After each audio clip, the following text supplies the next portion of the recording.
Four Nigerian gang members have been sentenced to a total of 13 years in prison for their involvement in creating over 2,000 fraudulent marriage certificates to facilitate illegal residency in the UK.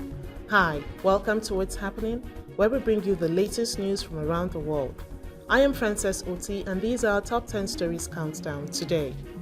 At number 10, Russia has issued a stern warning to the United States, cautioning that allowing Ukraine to launch Western missile strikes into Russian territory could lead to a significant escalation of the conflict. President Vladimir Putin vowed a worthy response to any such attacks. At the same time, Foreign Minister Sergei Lavrov accused the West of seeking to escalate the war and warned of the dangerous consequences of loosening restrictions on the use of foreign-supplied weapons. Lavrov also criticized the US for recklessly playing with fire and emphasized the importance of restraint and diplomatic efforts to resolve the conflict peacefully. At number 9, Juan Izquierdo, a 27-year-old Uruguayan soccer player for Nacional, died on Tuesday after collapsing on the field during a Copa Libertadores match against Sao Paulo in Brazil last week. Izquierdo suffered cardiac arrhythmia and cardiac arrest during the game on August 22nd and was rushed to a hospital in Sao Paulo, where he was placed in intensive care and on a ventilator. Despite efforts to save him, the incident also affected his brain, leading to his death. Izquierdo, who began his professional career in 2018, was married with 2 children and was in his second stint with Nacional, one of Uruguay's top soccer clubs. At number 8, the late President General of Ohanaeze Ndigbo, Iwuanyanwu, will be buried on November 1st, as announced by the National Burial Committee in Abuja. The committee, inaugurated by Imo State Governor Hope Uzodinma, includes Southeast stakeholders, including serving and former senators. Iwuanyanwu, a prominent businessman and politician, passed away on July 29th, leaving a legacy of significant contributions to Nigeria. At number 5, at least 16 people were burned to death and 3 others sustained injuries in a fatal road accident on the Ondo-Ore Expressway at Ajure Community, Ondo State, on Tuesday night. The crash involved an 18-passenger Toyota Hiace bus and a truck in a head-on collision, causing the bus to catch fire and incinerating 16 occupants. 3 persons survived the incident, which the Ondo State Federal Road Safety Corps attributed to overspeeding and wrongful overtaking. The rescue operation concluded around 11 p.m. At number 6, a policeman identified as Inspector Collins Wilson fatally shot 3 individuals on August 26th while attempting to cover up a theft committed by his girlfriend, Esther. The incident began when Esther was confronted for stealing a phone, and Wilson arrived at the scene, shooting 2 people, a tricycle and a bystander, to protect her. A third victim, a motorcyclist who had transported Wilson, was critically injured and died later due to inadequate medical attention. Following the shooting, Wilson and Esther fled but were apprehended by residents and handed over to the police, with demands for justice escalated.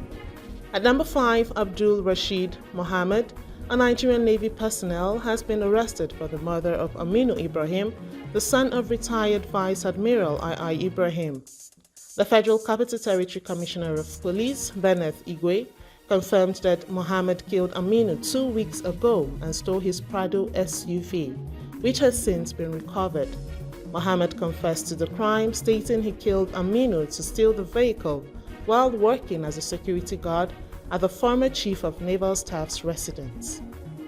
At number 4, the federal government, under the Presidential Meter Initiative (PMI), is set to spend 100 billion naira to import electricity meters to address the country's significant metering gap.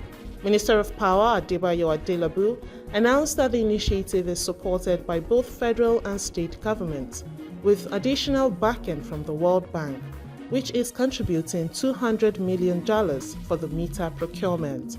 Meanwhile, the government has faced criticism for awarding a 40 billion naira meter import contract to a foreign firm, sparking further debates. At number 3, Nigeria's Minister of Finance and Coordinating Minister of the Economy, Wale Edun, has emphasized the federal government's commitment to upholding the whistleblowing policy. He highlighted that the policy aims to boost transparency and accountability by protecting those who report wrongdoing and ensuring thorough investigations. Edun called for public support in making the policy effective, stating that public institutions must operate with integrity. The minister stressed that the policy empowers Nigerians to act as watchdogs over public resources and finances. At number 2, Katsina State has initiated a 30-day joint security operation in 19 frontline local government areas to address a recent surge in bandit attacks, particularly exploiting the rainy season and high crops. The operation, announced by Commissioner of Internal Security and Home Affairs Nasir Mazu, follows an expanded State Security Council meeting convened by Governor Reda. Key stakeholders, including local government officials and security agencies, will employ a community-based approach to enhance local intelligence and participation. Finally, at number 1, 4 Nigerian gang members have been sentenced to a total of 13 years in prison for their involvement in creating over 2,000 fraudulent marriage certificates to facilitate illegal residency in the UK. The defendants, Abraham Alade Olarotimi Onifade, Abayomi Aderisonye Shodipo, Nosimot Mojisola Badamosi, and Adekunle Kabir, were convicted at Woolwich Crown Court for crimes including conspiracy to facilitate illegal entry and fraud. The Home Office investigation revealed that the gang provided fake documents to support EU settlement scheme applications between March 2019 and May 2023. That's all for today. You can get the full stories on our website and follow us on all social media handles to join the conversation. See you next time on What's Happening.